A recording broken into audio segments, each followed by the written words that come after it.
हमें तो मैथ में कुछ क्वेश्चन हल हो जाना चाहिए परीक्षा में। ससुरा परीक्षा का निकल जाए कैसनो करके, फिर उसके बाद मैथ को छोड़ दें। अनुपाती है सब मध्य माने बीच वाला, तृतीय मतलब तेसरका वाला, प्रथम मतलब प्रथमानुपाती मतलब पहला वाला, ऐसे नहीं याद रखेंगे। जय हिंद, आप सभी का स्वागत है लक्ष्य एजुकेशन के यूट्यूब चैनल पे। देखिए आज रेशियो का पार्ट 3 हम लोग करेंगे। पार्ट 3 में हम लोग जानेंगे कि वर्गमूलानुपात क्या होता है, घनमूलानुपात क्या होता है, कभी कभी दे देगा वितत अनुपात क्या होता है, कभी समानुपात क्या होता है इसके बारे में, तो ये कभी मध्य अनुपात के बारे में। तो ये छोटे छोटे टर्म है, और लेकिन ये जो छोटे छोटे टर्म है एग्जाम में बार बार रिपीट करते हैं, इसको जानना जरूरी है। कभी कभी छोटा चीज़ ही हम लोगों के लिए बहुत ज़्यादा घातक हो जाता है, समझिएगा। कभी-कभी ऐसा चीज़ है जो कि आपको सोचिएगा कि ये तो बहुत छोटा चीज़ है, इससे छोड़ ही देते हैं, लेकिन वो ही चीज़ आगे एग्ज़ाम में आ जाता है और परेशान कर देता है। हम लोगों की एक चीज़ होती है, माइंड सोच क्या रहता है कि छोटा-छोटा चीज़ जो है उसको इग्नोर कर देते हैं कि ये छोटा-सा क्वेश्चन है, ये कैसे आएगा। लेकिन आप एक बात समझिएगा कि बड़ा क्वेश्चन हो चाहे छोटा क्वेश्चन हो, दोनों क्वेश्चन एक ही मार्क देता है।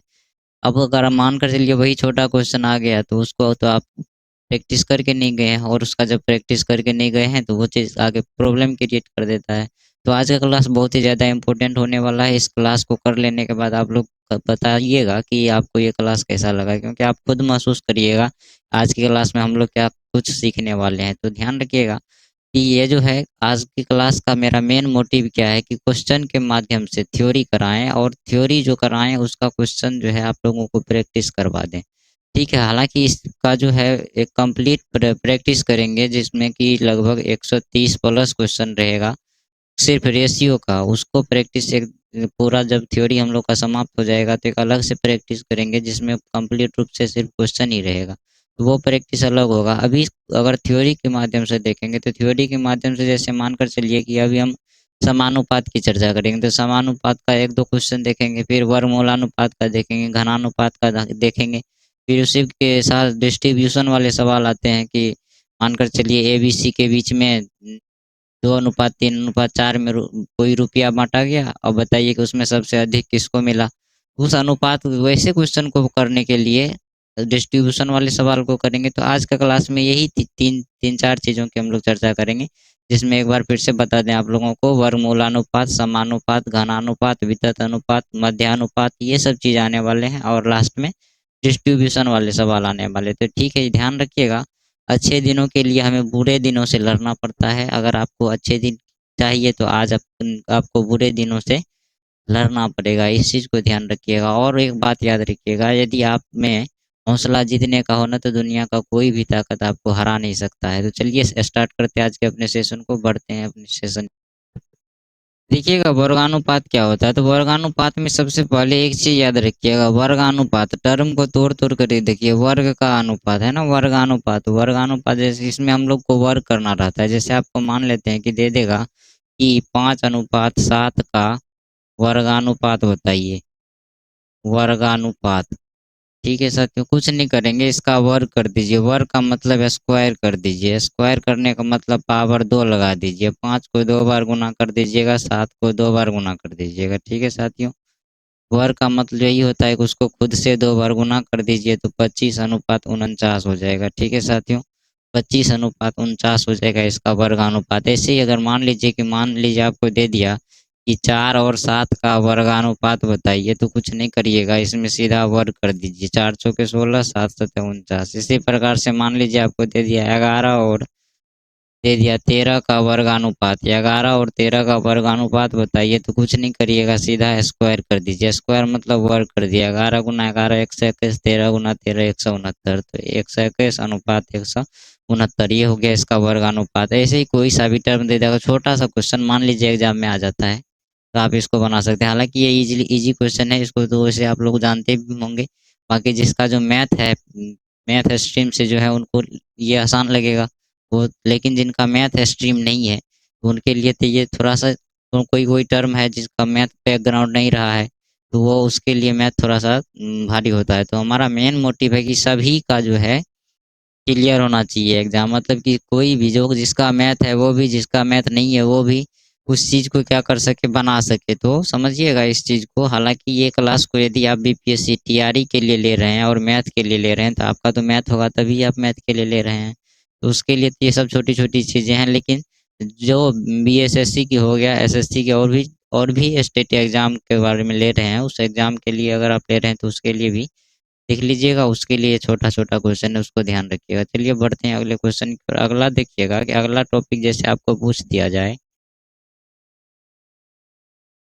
जैसे आपको पूछ दिया जाए कि वर्गमूलानुपात को समझिएगा। वर्गमूलानुपात, वर्ग मतलब क्या कर देना, वर्गमूल कर देना वर्गमूलानुपात कहलाता है। जैसे समझिएगा कि अगर आपको क्वेश्चन दे दिया जाए कि 25 और 64 का वर्गमूलानुपात ज्ञात करिए, 25 और 64 का वर्गमूलानुपात ज्ञात करिए, तो 25 64, तो सर जी क्या करेंगे, इसका वर्गमूल निकाल लेंगे। वर्गमूल पता ही है आप लोगों को, इसका वर्गमूल अगर निकालिएगा इस तो यहाँ क्या हो जाएगा, इसका 25 5 हो जाएगा, होगा कि नहीं, 5 हो जाएगा ये, और इसका क्या हो जाएगा 8, तो आंसर क्या हो जाएगा 5:8। ऐसे ही मान लीजिए आपको दे दिया कि 81:121 का वर्गमूलानुपात ज्ञात करिए, तो 81 का रूट निकाल लीजिए, इसका भी निकाल लीजिए, 9 होता है, इसका 11 होता है, ये हो जाएगा आपका आंसर। जैसे मान लीजिए आपको दे दिया कि कह दें कि 9 और 16 का वर्गमूलानुपात बताइए, तो सीधा है, 9 का 3 होता है, 16 का 4 होता है, क्या हो जाएगा 3:4। वर्गमूलानुपात का मतलब होता है उसका वर्ग कर देना। इतनी बात समझ गए होंगे, छोटी सी बात है, आगे बढ़ते हैं। आगे मान लीजिए, आगे क्वेश्चन घनानुपात का मतलब समझिएगा, घन कर देना। ये कंप्लीट पीडीएफ आप लोगों को मिल जाएगा, ये पीडीएफ हमारे टेलीग्राम पे मिल जाएगा। जैसा जैसा हम पार्ट 1 से, जो पार्ट 1 का था और पार्ट 2 का था, आज पार्ट 3 है रेशियो का, इस तीनों पार्ट का। और जैसे जैसे पार्ट आगे बढ़ता जाएगा, जिस दिन ये पूरा कंप्लीट रूप से रेशियो खत्म हो जाएगा, रेशियो का थ्योरी जिस दिन मेरा समाप्त हो जाएगा, उस दिन हम लोग क्या करेंगे, इसका कंप्लीट रूप से एक पीडीएफ का प्रैक्टिस कर लेंगे। अभी जो है, जैसा ही आप स्लाइड देख रहे हैं ना, ऐसा ही सेम पीडीएफ आपको मिलेगा टेलीग्राम पे, तो उसको ज्वाइन कर लीजिएगा, वहाँ से प्रैक्टिस करिएगा। और चैप्टर समाप्त हो जाने के बाद कंप्लीट रेशियो का पीडीएफ आप लोगों को मिल जाएगा। ठीक है साथियों, तो देखिएगा, घनानुपात का मतलब होता है कि आप उसको क्या कर दीजिए, घन कर दीजिए। घन कर दीजिए का मतलब, घन का मतलब समझते हैं, वर्ग का मतलब होता है कि 2 बार गुना कर दीजिए, घन का मतलब होता है 3 बार गुना कर दीजिए। क्या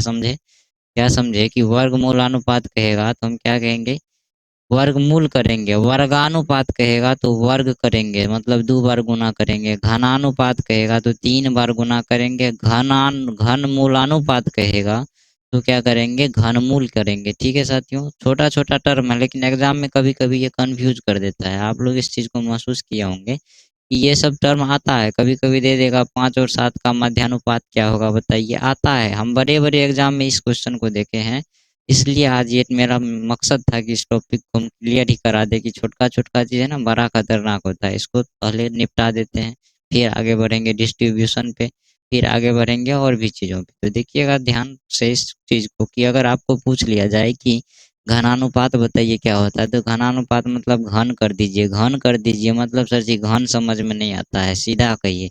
हम कहेंगे अपना भाषा में ना, तो 3 बार गुना कर दीजिए। क्या कर दीजिए, 3 बार गुना कर दीजिए। जैसे क्वेश्चन देखिए ना क्या है, एग्जाम्पल में दिया है आपको कि 3:5 का घनानुपात बताइए, तो 3:5 का घनानुपात बताएंगे, क्या करेंगे, 3:5 का घनानुपात, तो 3:5 का घनानुपात कर रहा है ना, तो घन का मतलब 3 बार, क्या होता है 3 बार, तो 3 बार गुना कर दीजिए। घन का मतलब 3 बार, इसका भी 3 बार, तो 3 बार, तो 3 थे 9 थे 27 होगा कि नहीं, 27 और 25 25 पंचे 125 होगा कि नहीं, तो 27:25 हो जाएगा। ठीक है साथियों, देखिए साथियों, ये क्लास जो है, हम अभी टाइम हो रहा है 1:45 रात में।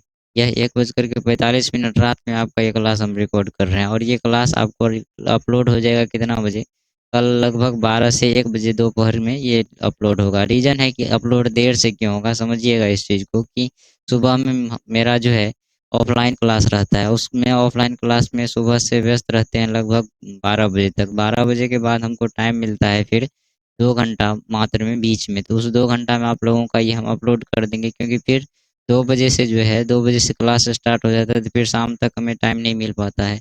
तो इस चीज़ को समझिएगा। अब ये आप लोगों के लिए अगर इतना मेहनत कर रहे हैं, तो ज़्यादा तो नहीं कहेंगे, बस एक ही बार बस एक चीज़ कहेंगे कि अगर आप लोगों को ये क्लास अच्छा लगेगा तो चैनल को सब्सक्राइब कर दीजिएगा। ठीक है साथियों, बढ़ते हैं आगे की ओर। आगे है, जैसे मान लीजिए आपको दे दिया कि मान लीजिए 4:7 है। हाँ, इसका कह देगा कि आप घनानुपात बताइए, तो घनानुपात मतलब सर जी घन कर देंगे, 3 बार गुना कर देंगे, 4 चौके 16 चौके 64, 4 चौके 16 चौके 64, तो 64 हो जाएगा, 7 सत्ते 49 सत्ते 343 343, तो 64:343, इसका क्या हो जाएगा, सही आंसर हो जाएगा। बताइए कोई दिक्कत है? आगे बढ़िए, आगे क्या कहता है? आगे देखिएगा, आगे है घन मूलानुपात। अभी हम जस्ट आप लोगों को बताए घन मूलानुपात क्या होता है। घन मूल कर देना, समझिएगा, वर्गानुपात मतलब वर्ग कर देना, ठीक है साथियों। वर्ग मूलानुपात मतलब वर्गमूल कर देना। घनानुपात मतलब घन कर देना, 3 बार गुना कर देना। और घन मूलानुपात मतलब उसका घनमूल निकाल लेना, ठीक है साथियों। देखिएगा यहाँ लिखा है कि घनमूल कर देना, है ना, यही चीज हम लिखे हैं कि घनमूल कर देना क्या कहलाता है, घनमूलानुपात कहलाता है। जैसे मान लीजिए कि आपको दे दिया जाए कि 512:27 का घनमूलानुपात बताइए, कोई दिक्कत नहीं है साथियों। इसको क्या करेंगे, समझिएगा इस चीज को कि 512 और दिया है आपको 27, इसका घनमूल बताइए। तो इसका जब घनमूल बताइएगा तो इसका घनमूल का मतलब 3, 3 3 का जोड़ा। अब एक बात बताए थे हम पहले ही क्लास में, जब मैथ का स्टार्ट किए थे ना पहला क्लास, तो उसमें ही हम बताए थे कि आप लोगों को कम से कम नंबर का जो है वर्गमूल 30 तक याद होना चाहिए। घनमूल नहीं ज़्यादा सर जी, कम से कम 20 तक तो याद कर लीजिए। सर दुए दुगो को डेली याद करिए, तब भी तो 10 दिन में 20 गो हो जाएगा, होगा कि नहीं बताइए। और इसलिए होगा, रीजन है कि ये क्वेश्चन, ये सब क्वेश्चन देखिए, कुछ छोटे छोटे टर्म है, जैसे कि पिछला क्लास में हम आप लोगों को बताए डिजिटल सम। डिजिटल सम मैथ का कोई जो है अलग से आप लोगों का चैप्टर नहीं है, यह एक प्रकार का हम कह सकते हैं मेथड है क्वेश्चन को जल्दी करने का। जैसा कि अगर आप लोग डिजिटल सम का वीडियो नहीं देखे हैं तो प्लीज़ आप लोग देख लीजिएगा। रीजन है क्योंकि जब हम बड़ा क्वेश्चन करने लगेंगे ना, जहाँ पे आप देखिएगा प्रतिशत में आएंगे, वहाँ पे प्रॉफिट एंड लॉस में आएंगे, तो वहाँ बड़ा कैलकुलेशन आएगा, सिर्फ ऑप्शन देखेंगे कहेंगे इसका आंसर ये हो जाएगा, तो वहाँ पे आप लोगों को दिक्कत होगी। तो उस दिक्कत से निपटने के लिए आज ही क्यों न उसको निपटा दें, क्या जी। अगर जो प्रॉब्लम करता है उसी को प्रॉब्लम बना दीजिए, समझ रहे हैं बात को बस। तो जैसे यहाँ 512 इसका घनमूल होता है 8 का होता है। अब गुना करके देख लीजिए, 8 गुना 8 गुना 8, 3 बार गुना करिएगा ना तो 512 हो जाएगा, कोई दिक्कत है। अब इस पे ज़्यादा चर्चा नहीं करेंगे, समझिएगा। ये 8 हो गया, और आपको 27 को पता है, 3 को 3 बार गुना कर दिए, 3 दिया 9 थे 27, बताइए कोई दिक्कत है नहीं ना। तो चलिए बढ़ते हैं आगे, आगे देखिएगा, ये हो जाएगा 8:3, ठीक है साथियों। चलिए बढ़ते हैं, अगला टर्म देखिएगा, पांचवा टर्म क्या कहता है। पांचवा टर्म कहता है मिश्रानुपात। मिश्रानुपात को समझिएगा, मिश्रानुपात मतलब भिन्न जो है ना, भिन्न को गुना कर दीजिए, सिंपल सी है मिश्रानुपात, समझ रहे हैं बात को। कोई सा भी, जैसे हम एक एग्जाम्पल ले लेते हैं, मान लीजिए कि यहाँ पे दिया हुआ है 16:25। अब देख लीजिए क्वेश्चन दे रहा है, क्वेश्चन क्या कह रहा है कि इसका मिश्रानुपात बताइए। मिश्रानुपात करने के लिए क्या करेंगे साथियों, सिंपल सी बात है, गुना कर देंगे भिन्न के रूप में लिख करके, कोई दिक्कत है। देखिएगा कैसे करेंगे, इतना तो आप लोग जानते हैं ना जी, 16/25 गुना में 50/49 गुना कहिएगा 343/63। बताइए ये 16 चौके 64 4 बार में कटेगा कि नहीं। 64 ये कितना बार में कटेगा साथियों, 4 बार में कट जाएगा। यहाँ से 49 7 बार में कट जाएगा, 25 का 25 दूना 50, ये कट जाएगा आपको कितना बार में, 2 बार में कट जाएगा। 25 दूना 50, 2 से 4 2 बार में कट जाएगा, तो कितना बच गया, ऊपर में 7/2, तो नहीं कह दीजिएगा, बटे का अनुपात का मतलब बटे, 7:2 इसका आंसर नहीं हो जाएगा, बताइए कोई दिक्कत है इसमें। जब मिश्रानुपात पूछे या जो भी पूछे, हम मिश्रानुपात अगर पूछ लिया तो आप क्या कर दीजिए, मिश्र मिश्र के मतलब भिन्न के रूप में ले लीजिए। मिश्रा जी नाम में लगता है, मिश्रा जी ज़्यादा कठिन नहीं होते हैं, मिश्रा जी थोड़ा सा कह सकते हैं ना कि अच्छे आदमी होते हैं।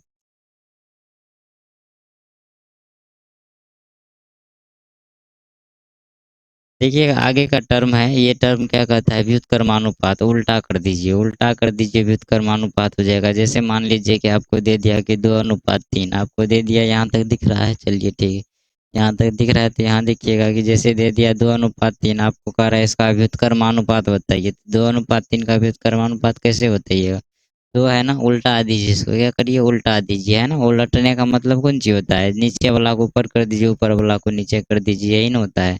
तो यहाँ समझिएगा, इसको लिख सकते हैं 1/2, बताइए कोई दिक्कत है। कहिएगा सर एक कहाँ से आया, तो एक सर जी नीचे में सब कुछ में एक रहता है, कोई भी अंक है उसमें एक रहेगा। इस चीज़ को समझिएगा, इस चीज़ को आप लोग समझ रहे होंगे। जिसका हम फिर बता देते हैं कि जिसका जो है बेसिक मैथ कमज़ोर है वो भी टेंशन मत लीजिएगा, उसका भी हो जाएगा। जो मैथ स्ट्रीम से है उसका तो वो तो ऐसा आप लोग जानते हैं, उसके लिए तो कोई बात कहने का ज़रूरत ही नहीं होता है। और अगर आप इस क्लास को बीपीएससी टीआरई के लिए ले रहे हैं, आपका मैथ के लिए ले रहे हैं, तो मैथ तो होगा ही, इसका मतलब निश्चित रूप से मैथ होगा। और जिनका नहीं है, अदर एग्जाम के लिए ले रहे हैं, तो उसके लिए कोई दिक्कत नहीं है, हम है ना, टेंशन नहीं लीजिए। या 100% मैथ मजबूत हो जाएगा, चिंता छोड़ दीजिए। चलिए देखते हैं, तो ये क्या हो जाएगा, 1/2, ये हो जाएगा 1/3, 1/3। अब एलसीएम ले लीजिए, एलसीएम कितना हो जाएगा सर जी, एलसीएम हो जाएगा इसका 6। कल के क्लास में ये बताए थे, 2 तिया 6, 3 × 1 3 अनुपात, यहाँ 3 × 6 2, 3 अनुपात 2। इस क्वेश्चन का क्या हो जाएगा साथियों, एकदम सही आंसर हो जाएगा। बताइए 3 अनुपात 2, कोई दिक्कत है? चलिए बढ़ते हैं अगले क्वेश्चन की ओर। अगला क्वेश्चन देखिएगा, अगला क्वेश्चन अगर मान लीजिए कि आपको दे दिया 2 3 4 का, एक और एग्जाम्पल ले लिया आप लोगों को समझने के लिए कि 2 3 4 दे दिया। अब आपको अगर इसका व्युत्क्रमानुपात बताइए, तो व्युत्क्रमानुपात बताना सिंपल सी है। इसको क्या लिखिएगा, यहाँ पे दिख रहा होगा, यहाँ दिख जाएगा, चलिए ठीक है यहाँ दिख जाएगा। यहाँ पे अगर हम लिखेंगे 2 3 4, 2:3:4, और इसका पूछ रहा है आपको कि बताइए इसका व्युत्क्रमानुपात क्या होगा, तो उल्टा दीजिए ना, 1/2, 1/3, 1/4। एलसीएम ले लीजिए, इसका एलसीएम कितना हो जाएगा साथियों, 12 हो जाएगा। 12 होगा कि नहीं, 2 से भाग दीजिए, 2×6=12, 6 × 1 6 होगा, 3×4=12 4 हो जाएगा, और यहाँ पे 4×3=12 3 हो जाएगा। 6:4:3 इस क्वेश्चन का एकदम सही आंसर हो जाएगा। बताइए कोई दिक्कत है समझने में? कोई सा भी टर्म पूछे, छोटा छोटा टर्म है मानते हैं, लेकिन भाई साहब बहुत खतरनाक है। ऐसा नहीं है कि अगर आपको एग्जाम में आ जाए और इस चीज माइंड में से उतर जाए ये चीज, तो परेशान कर देता है, समझिएगा। दीपावली का टाइम है, एक बम होता है जिसका नाम है सुतली बम, बड़ा ही खतरनाक होता है। तो जिस चीज को आप समझिएगा ना कि ये बहुत छोटा है, वो बहुत घातक बन जाता है कभी कभी, समझिएगा इस बात को। अगला क्वेश्चन देखिएगा, अगला क्वेश्चन आप लोगों के पास समानुपात। समानुपात में आप लोगों को 4 गो टर्म दिया रहेगा। कौन कौन सा टर्म दिया रहेगा, जैसे मान लीजिए ABCD 4 गो टर्म दे दिया, और वो चारों टर्म में आपको पूछ देगा कि चौथा पद बताइए कौन सा होगा। ठीक है, 3 गो टर्म दे करके बोल देगा कि यह समानुपात में है, आप चौथा पद बताइए। तो कोई दिक्कत नहीं है, कैसे करेंगे देखिएगा। देखिए समानुपात में 4 पद दिया रहेगा। कौन कौन सा पद दिया रहेगा, 4 पद। 4 पद रहेगा, जैसे मान लीजिए कि आपको A, B, C और D, ये 4 गो पद हो गया, तो इसको कहिएगा प्रथमानुपात। प्रथम है ना, प्रथमानुपात, प्रथमानुपात। इसको क्या कहिएगा, इसको कहिएगा द्वितीयानुपात, द्वितीयानुपात। और इसको ये होता है तृतीय अनुपात, तृतीयानुपात। और ये होता है तो चतुर्थानुपात। ये क्या होता है, चतुर्थानुपात, चतुर्थानुपात। ठीक है साथियों, इस चीज को समझिएगा कि समानुपात में 4 टर्म दिया रहेगा, वो 4 टर्म में आपको बस ये ध्यान रखना है कि ये होगा प्रथमानु, अरे छोड़िए उतना बात को, किताबी भाषा को। प्रथम द्वितीय तृतीय, प्रथम मतलब पहला वाला, द्वितीय मतलब दूसरा वाला, तृतीय मतलब तीसरा वाला, चतुर्थ मतलब चौथा वाला। समझ रहे हैं बात को, इस चीज को, तो इसी को लिखिएगा। प्रथमानुपात में है तो प्रथमानुपात, द्वितीयानुपात, तृतीयानुपात, चतुर्थानुपात। समझ रहे हैं इस बात को। अब इसका एक समानुपात का यहाँ सूत्र देख लीजिएगा कि ये जो है ना, ये दोनों पद A वाला और D वाला, बताइए बाहर वाला है कि नहीं जी, बाहर वाला है ना ये। बाहर वाला का मतलब समझिएगा, बाहर वाला इधर से ये बाहर वाला है और इधर से ये बाहर वाला है, तो ये हो गया बाह्य पद। कौन सा पद हो गया, बाह्य पद। ठीक है, अब देखिए आगे बच गया ई दोनों घर में है कि नहीं। अब एक बात समझिए कि मान लेते हैं कि ये है, एगो हाथ इधर और एक हाथ है इधर, ये दोनों किनारे पे है, एगो किनारे पे ये है, एगो किनारे पे ये है कि नहीं। अब बाहर वाला लोग कहेगा कि ये ऐसे मान लीजिए ये हमारा शरीर है यहाँ, और ये हाथ है और ये दोनों हाथ है। तो ये बाहर में है, ई भी बाहर में है, ये दोनों हो गया बाह्य, बाहर वाला। बीच वाला ई, अगर कहेगा ये शरीर जो आपको, जो ये मेरा बॉडी दिख रहा है, ये शरीर जो है, ये हो गया बाहर वाला और ये हो गया बाहर वाला, और बीच में हमारा शरीर है। अब कहेगा कि बाह्य पद बताइए, तो ये दोनों हाथ बाह्य हो गया, और ये जो शरीर है ये हो गया मध्य, मध्य में हो गया, है ना। तो ये हो गया बाहर वाला, ये बाहर वाला, और अंदर वाला मतलब ये हो गया, ये दोनों के बीच में जो आएगा वो हो गया अंदर वाला। समझ रहे हैं इस बात को? तो समझिएगा कि अगर मान लीजिए आपको दे दिया, मान लेते हैं आपको यहाँ दे दिया एगो, यहाँ नंबर दे दिया 2, 8, 5, 7। अब इसका कहेगा बाह्य पद बताइए, तो बाहर से एगो आदमी इधर से आया, बाहर में कौन मिला? 7 दिखाई दिया। एगो आदमी इधर से आया, बाहर में कौन रहेगा? ये 2 रहेगा। लेकिन ये दोनों के अंदर में कौन है? 8 और 5। तो समझिएगा ये 8 और 5 हो गया कौन सा पद? तो कहिएगा ये 8 और 5 हो गया मध्य पद। मध्य का मतलब ही होता है बीच, है ना। मध्य पद, तो मध्य पद ये हो गया मध्य वाला। कौन सा पद हो गया? मध्य पद। और ये वाला और ये दोनों किनारे में जो है वो किनारे वाला हो जाएगा बाह्य। बाह्य मतलब एक्सटर्नल, और मध्य मतलब इंटरनल। समझ रहे हैं इस बात को? तो इंटरनल पद और ये दोनों बाहर वाला बाह्य पद।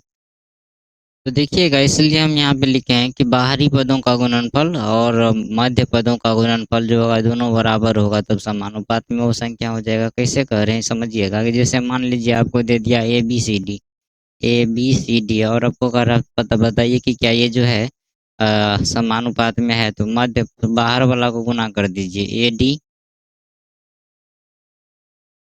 ए डी बराबर में बी गुना सी, ये तो मध्य पद हो गया, और ये दोनों बाहर वाला बाह्य पद हो गया। ये दोनों का गुणनफल जब बराबर होगा तो कह देंगे नंबर क्या है? समानुपात में है। वैसे कहिएगा कि नहीं सर, ऐसे अगर रहेगा ए बटे बी बराबर, कहिएगा क्या हो जाएगा? सी बटे डी। बतिया तो बराबर है ना। देखिए दोनों से गुना करिए, ए गुना डी, बी गुना सी हुआ कि नहीं? बताइए। तो इसलिए लिखे हैं बाह्य पदों का गुणनफल बराबर मध्य पदों का गुणनफल। इस पे बेस्ड क्वेश्चन देखिएगा, क्वेश्चन भी होगा। हालांकि हम पहला टर्म देख लेते हैं कि एक वितत अनुपात, एक और टर्म को देख लीजिएगा कि वितत अनुपात क्या होता है। तो वितत अनुपात का मतलब है इसमें भी 3 गो राशि दिया रहेगा। ठीक है, 3 गो राशि दिया रहेगा। जैसे कि अगर आपको कह दे इस मध्य, अब समझ लीजिए वितत, वितत में 3 गो राशि, जैसे मान लीजिए दे दिया ए बी और सी। ए बी सी है, 3 गो राशि है। अब ये तीनों राशि में मान लीजिए कि आपको कह रहा है कि वितत अनुपात बताइए, तो वितत अनुपात तब होगा जब आप कहिएगा बी बराबर ए सी होगा। बी बराबर ए सी होगा कैसे? क्वेश्चन के माध्यम से देख लेंगे। जैसे आपको दे दिया जाए कि 5-15 है, वितत अनुपात में है, तृतीय अनुपात बताइए। तृतीय अनुपात मतलब तीसरा वाला। ठीक है कि समझ रहे हैं कि नहीं? किताबी भाषा में नहीं जाएंगे। तीसरा वाला तृतीय अनुपात कौन सा? हम लोग को जो है मैथ से जो है पीएचडी करने का जरूरी है जी। हमें तो मैथ में कुछ क्वेश्चन हल हो जाना चाहिए परीक्षा में। ससुरा परीक्षा का निकल जाए कैसनो करके, फिर उसके बाद मैथ को छोड़ देंगे। हम लोग का टारगेट यही नहीं है। कौन चाहता है कि जनरल कंपटीशन की अगर आप तैयारी कर रहे हैं, कौन चाहता है कि मैथ में पीएचडी बना कर लेंगे? बस आप लोगों को ये रहता है कि जितना क्वेश्चन आए ना उसमें हम लोग उसको सही सही बना देंगे, बेड़ा पार हो जाएगा बस। उसके बाद भाई साहब मैथ को छोड़ देंगे, यही ना समझिएगा। तो क्या जरूरी है? तृतीय अनुपात, मध्य अनुपात, ये सब। मध्य माने बीच वाला, तृतीय मतलब तेसरका वाला, प्रथम मतलब प्रथमानुपाती मतलब पहला वाला। ऐसे नहीं याद रखेंगे। कौन सा चीज़ है याद रखने का? तो देखिएगा यहाँ पे क्वेश्चन क्या कर रहा है कि 5 और 15 वितत अनुपात में है। वितत अनुपात का मतलब समझ रहे हैं? वितत अनुपात में मतलब ये जो है ए बटे बी है, बी बटे सी है। समझ रहे हैं इस चीज को? वितत का मतलब कंटिन्यूअस है। कंटिन्यूअस का मतलब समझिएगा ए बी बी सी, मतलब ये चीज, ये अनुपात में है तो ए बटे बी और इसको बी बटे सी कहते हैं। ठीक है साथियों? तो बी बी को गुना करिए, बी स्क्वायर हुआ कि नहीं? ए और सी को गुना करिए, ए सी। बी बी का मतलब यहाँ पे बी बी को गुना करिएगा। बी वाला अल्फाबेट की बात कर रहे हैं, समझ रहे हैं इस बात को? अब दूसरा वाला बी बी नहीं समझ जाइएगा। बी बी को गुना करेंगे तो वहाँ भी बी बी स्क्वायर होगा। खैर ये मजाक की बातें हैं, आगे बढ़ते हैं, इस चीज को देखते हैं कि बी और बी को गुना करिए तो बी स्क्वायर, और गुना ए गुना सी करिए तो ए सी हुआ कि नहीं। तो यही इसीलिए ये सूत्र यहीं से बनकर आया है, बी स्क्वायर बराबर ए सी। समझ रहे हैं, इस चीज को समझिएगा। जैसे आपको कह रहा है कि तृतीय अनुपात बताइए, तृतीय अनुपात बताइए मतलब सीधा सा कहो ना सर कि तीसरा अनुपात बता दीजिए क्या होगा, यही ना है इस क्वेश्चन का मतलब। तो तीसरा आपको दे दिया, मान लेते हैं यहाँ, यहाँ नहीं दिख रहा होगा, इसको हाइड करते हैं, एक बार देखिएगा। जैसे आपको दे दिया यहाँ पे कि मान लीजिए कह रहा है 5 15, तो सर जी 5 लिख देते हैं, 15 लिख देते हैं। तीसरा नहीं पता है, तीसरा नहीं पता है तो एक्स लिख लीजिए। क्या लिख लीजिए? वही तो तीसरा तो पूछ ही रहा है ना जी, तृतीय अनुपात पूछ रहा है आपको। पहला और दूसरा वितत अनुपात में है, या जब वितत अनुपात में है तब यहाँ देखिएगा ये ए है, ये बी है, ये सी है, तो हम कहेंगे बी स्क्वायर बराबर ए सी। यही चीज़ है, बी स्क्वायर बराबर ए सी। तो यहाँ कहिएगा कि मान लेते हैं, हम लिख दिए बी स्क्वायर मतलब 15 का स्क्वायर बराबर ए सी, मतलब 5 गुना में एक्स। तो यहाँ से देखिएगा इस 15 का स्क्वायर का मतलब सर जी इसको 2 बार गुना में लिख दीजिए, और इसको 5 बराबर इधर एक्स। तो यहाँ से 5 तिया 15, 15 तिया 45, तीसरा पद क्या निकल गया सर? तीसरा पद निकल गया हमको 45। अब ये जो है 5 15 45 वितत अनुपात में हो जाएगा, कंटिन्यूअस रेशियो में हो जाएगा। समझ रहे हैं इस बात को? चलिए बढ़ते हैं आगे, अगला टर्म देखिएगा, अगला टर्म क्या कहता है।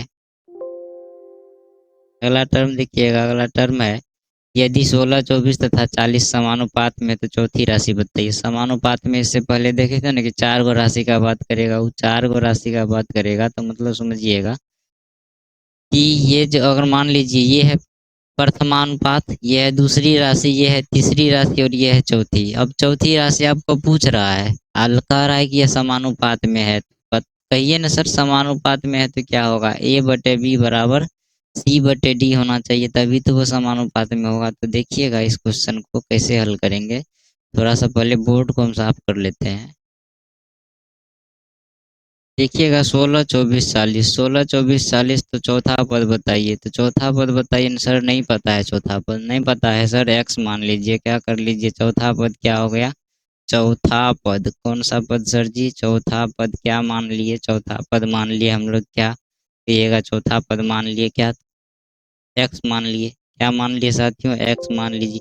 अब देखिएगा कि इसको जब एक्स मान लिए तो समानुपात में कोई चीज़ कब होता है, जब आप कहिएगा कि जब 3 गो चीज़ है, ये ए है, ये बी है, ये सी है, और ये डी है, चौथा चीज़ हमको बताना है।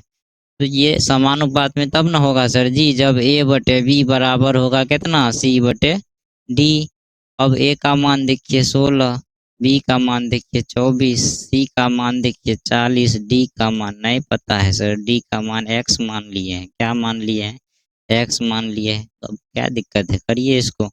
16 गुना में कोना कोनी गुना होगा ना, तीर मार दीजिए, इधर से इधर, इधर से इधर, एक कोना से दूसरा कोना में। 16 को एक्स को गुना कर लीजिए, इधर बच गया 40 को 24 को गुना कर दीजिए। कोई दिक्कत है, एक्स बराबर देखिए गुना में इधर भाग में आ जाएगा, 40 गुना 24 बटे में कर दीजिए आप ना 16, काट दीजिए, 8 या 24, 8 दुना 16, 2 से काटिए इसको 20 बार में, 20 या 60। इसका आंसर क्या हो जाएगा साथियों, चौथा पद निकल गया 60। बताइए, ऑप्शन चेक कर लीजिए, ऑप्शन चेक कर लीजिए, ऑप्शन में सी नंबर में देखिए 60 है। जल्दी से आप लोग क्या करिएगा, लिख लीजिएगा इसको, नहीं तो स्क्रीनशॉट ले लीजिए। हालांकि इसका पीडीएफ आप लोगों को मिल जाएगा, पीडीएफ से आप लोग सारा चीज़ कर सकते हैं। ठीक है साथियों, बढ़ते हैं अगले क्वेश्चन पर। अगला क्वेश्चन देखिएगा, देखिएगा अगला टर्म है हम लोगों का मध्यानुपात। तो मध्यानुपात को मतलब समझ लीजिएगा, मध्यानुपात का मतलब क्या होता है, मध्य अनुपात मतलब बीच वाला, है ना। अब सीधी सी बात करेंगे, मध्य वाला, बीच वाला, मध्यानुपात, है ना। समझिएगा कि मध्यानुपात। अब कहिएगा कि ये आप मध्यानुपात क्यों कहते हैं, बीच वाला बोलिए ना। अब एग्जाम में भाई साहब ऐसे थोड़ी लिखा रहेगा कि बीच वाला बताइए, वहाँ पे मध्यानुपात हो तो किताबी भाषा में लिखा रहेगा। हम तो अपना भाषा में आपको समझा रहे हैं कि मध्यानुपात मतलब बीच वाला, प्रथमानुपात मतलब पहला वाला, तृतीयानुपात मतलब दूसरा वाला, चतुर्थानुपात मतलब चौथा वाला। अब ऐसे एग्जाम में थोड़ी लिखा रहेगा कि चौथा वाला ज्ञात करिए, नहीं रहता है ऐसा। ठीक है साथियों, तो देखिएगा कि आपको मध्यानुपात पूछ रहा है, तो मध्यानुपात का मतलब समझिएगा क्या होता है, बीच वाला। बीच वाला समझ रहे हैं ना, कि अगर मान लीजिए कि हमारे पास ये देखिए 3 गो उंगली दिख रहा है आपको, ये है पहला, ये है दूसरा, और ये है तीसरा। अब ये दोनों के बीच में कौन है? ये वाला, ये जो बड़ा उंगली है ये बीच में है और ये दोनों साइड में है। तो मध्य वाला, मध्य माने क्या हो गया? बीच वाला, तो बीच वाला ही ना हो गया। तो यही आपको पूछ रहा है निकालने के लिए, और कोनो बात नहीं है, समझिएगा। जैसे मान लीजिए आपको दे दिया ए बी और सी, तीन को टर्म दे दिया, आपको कह रहा है कि ये बताइए, ये जो है बी वाला बताइए, है ना। जैसे मान लीजिए आपको दे दिया यहाँ पे तो इसको क्या करिएगा, ए और सी को गुना कर दीजिएगा। क्या करेंगे? ए और सी को गुना कर लेंगे, उसका रूट कर लेंगे। सीधी सी बात, क्या करेंगे सर जी? आपको अगर बी बराबर पूछेगा तो क्या कहेंगे? अंडर रूट ए गुना में सी। इस पे आधारित क्वेश्चन देखिए क्या है। क्वेश्चन आपको कह रहा है कि अब 8 और 18 का मध्यानुपात बताइए। तो 8 18, 8 18 का मध्यानुपात, मध्यानुपात मतलब सर जी यही बीच वाला पूछ रहा है कि नहीं? यही बीच वाला पूछ रहा है। और ये बीच वाला जब पूछ रहा है तो बीच वाला निकालने के लिए x बराबर अंडर रूट ए बी करते हैं तो a का मान 8 और ए सी करते हैं तो 18, 18 अठे 144, 144 का रूट पता है? नहीं बता दीजिएगा। 12 नहीं होता है जी। बताइए, आंसर है 12। ऑप्शन नंबर बी देख लीजिए, कोई दिक्कत है तो बताइएगा। बढ़ते हैं आगे, आगे देखिएगा। आगे है 3 4 9 का चतुर्थानुपात तथा 2 और 98 का मध्यानुपात क्या होगा? ठीक है साथियों, पहले बोर्ड साफ कर लेते हैं फिर आप लोग को बता रहे हैं। देखिए 3 4 9 का चतुर्थानुपात, चतुर्थानुपात मतलब फिर से वही वाला बात, मतलब चौथा वाला पद पूछ रहा है, यही तो 3 4 9। समझिएगा, 3 4 9, इसका चौथा पद हमें बताना है। अब इसका चौथा पद अगर बताना है तो कैसे बताइएगा कि 3/4 बराबर कह देंगे 9/x, है कि नहीं? अब देखिए 3 का 3, 3 तिया 9, x बराबर बताइए 4 तिया 12 हुआ ना। x बराबर कितना हो गया? 12। अब आइए आगे क्या कह रहा है कि 2 और 98 का मध्यानुपात, 2 और 98 का मध्यानुपात, मध्यानुपात इससे जस्ट क्वेश्चन में आप देखें ना, मध्यानुपात निकालने के लिए दोनों को गुना करके रूट कर लेते हैं। इसका रूट करिएगा तो 2 गुना 98 होगा कि नहीं? और मतलब 8 दुना 16, 9 दुना 18, 1 19, 196, 196 का रूट निकालिएगा 14 होगा कि नहीं? अब आपको कह रहा है इसका अनुपात बताइएगा। इसका अनुपात करने का मतलब साथियों 12:14, यही तो पूछ रहा है। 2 छा के 12, 2 सते 14, 6:7 इस क्वेश्चन का एकदम सही आंसर हो जाएगा। देखिए ऑप्शन नंबर